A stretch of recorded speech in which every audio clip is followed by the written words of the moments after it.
wanted to go live and just share some insights on Bible scripture, on prophecy that I've been thinking about lately. It's been a lot about Ezekiel chapter 40, verse 1.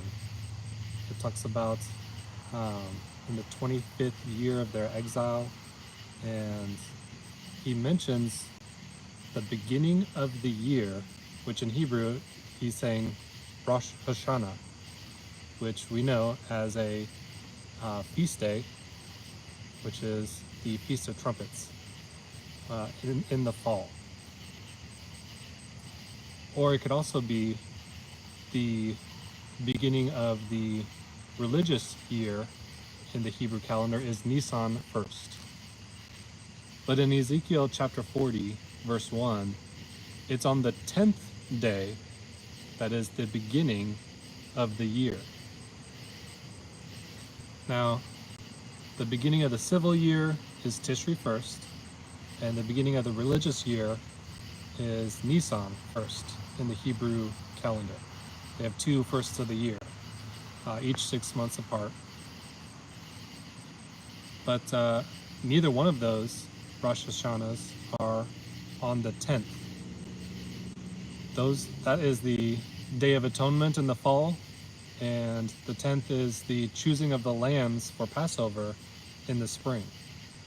And so both those days have meaning in Hebrew culture or the Jewish culture, but neither one are really the beginning of the year, except every once in a while, once in a generation, there is a year that starts on the 10th of the calendar. That's the Jubilee year. On a Jubilee year, it doesn't start on the 1st of the month. It starts on the Day of Atonement, which is the 10th of Tishri.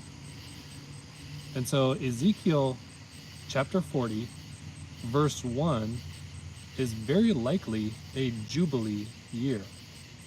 And from what I can tell, most commentaries say that year was either 572 or 573 BC.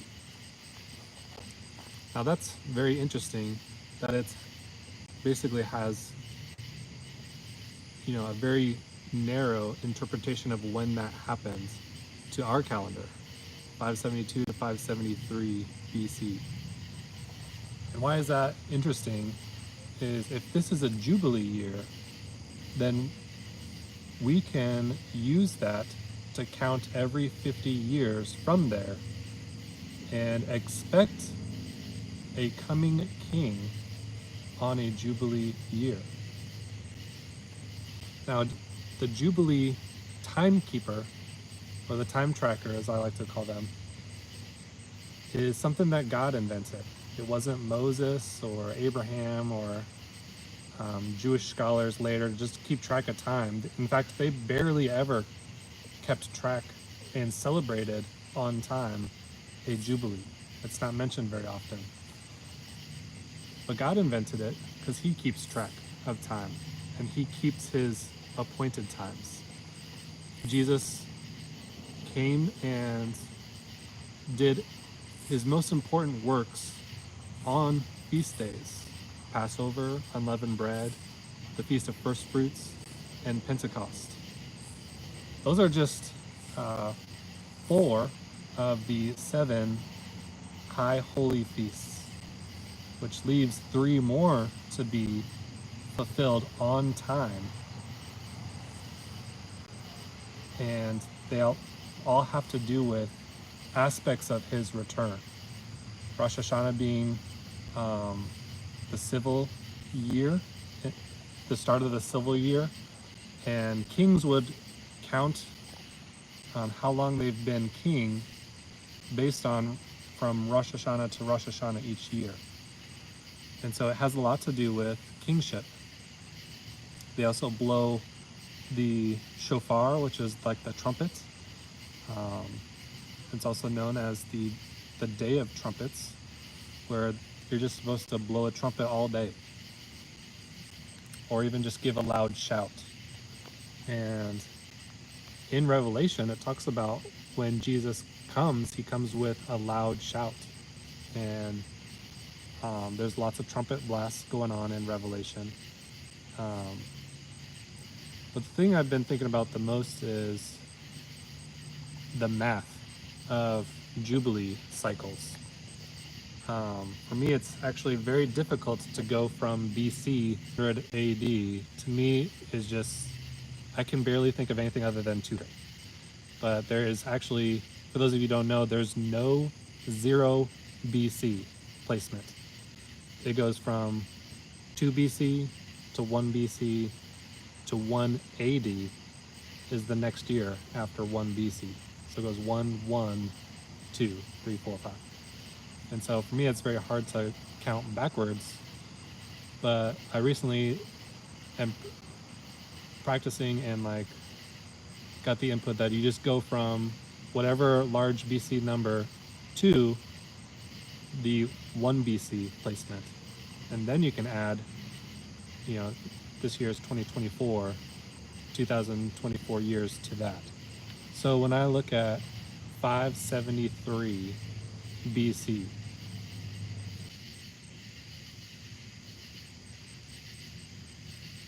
it's 572. 2024 plus the 2 is 26. 26 plus 70 is 96. 96 plus the 500 is 2596. So that means we're just 4 years away from a Jubilee cycle. The 2,600 years since Ezekiel 40, verse 1. That might seem like a random number, and we've always had, every generation has a Jubilee at some point, unless you don't live longer than 50 years and you're just unlucky to be in between years. And so what's so special about this next one that's coming? Well, this next one happens to be the 120th Jubilee since creation. And that is significant in that it's divisible by 6. And there's been very close to 6,000 years since creation, and 2,000 years almost since Jesus died on the cross. Now, I'm pretty sure that he died 28 AD. And earlier I thought that he might have preached a sermon on Jubilees in 27 AD. And that still might have been the case, but I was looking for the Great Tribulation to start this last spring, because if it was 2027 in the fall, then 3.5 years before that would be 2024 in the spring. But nothing happened, or at least not the event that we were told to watch for from Matthew 24. And so 2028 could still be the year that he actually preached and went to the cross, preaching in Nazareth, or not Nazareth, Capernaum, where he preached from Isaiah, where it talks about the Spirit of the Lord is upon me, and he says the phrase, to proclaim the acceptable year of the Lord. And that's part of the Jubilee pronouncement each year, is to proclaim the favorable year of the Lord. And Jesus goes on to talk about releasing captives and a lot of things that come in his ministry. And many of those will happen to Israel during the Great Tribulation, that there will be captives. Now, the first time he came, he released spiritual captives. But the second time he comes to release physical captives. And so that's something to be thinking about, to meditate on for this coming spring, 2025. But I've been thinking a lot about Ezekiel 40, verse 1. So let me know in the comments if you think Ezekiel 40, verse 1 is a Jubilee. And if you have a study Bible, I would love to know if your study Bible mentions Ezekiel 40 having a year that they think it is, whether it's 572 or 573. And check my math on if it is a Jubilee year, what would the next Jubilee be about 2,600 years since then? I would love to know your thoughts. I'm still chewing on this, wrestling with it, meditating on it. I go for long walks and think about the math, think about the current events happening in the world and the timing of it all. And I think about how to prepare for it, how to seek first the kingdom. And honestly, I've been thinking a lot about Matthew 6:33, where it says, seek first the kingdom and all these things will be added to you. And those things he says not to worry about is food, clothing, and shelter. And I wrestle with that, with knowing that there might be a tribulation coming, how to prepare for that. Is knowing a date helpful? Does God want me to provide food or shelter for others, or just to rely on him like the birds do? I think that's the easy answer, but there's other things where we still take precautions and use our understanding, like seatbelts. We don't just go without seatbelts and trust that God will protect. You can, but we put the seatbelt on because it's provided for us. We also, have insurance for just such an occasion. I don't think those things are a sign of faithlessness, but is storing up food for a famine faithless, where you are trusting that God is allowing you to see things coming and prepare for them? I think there's a proverb that talks about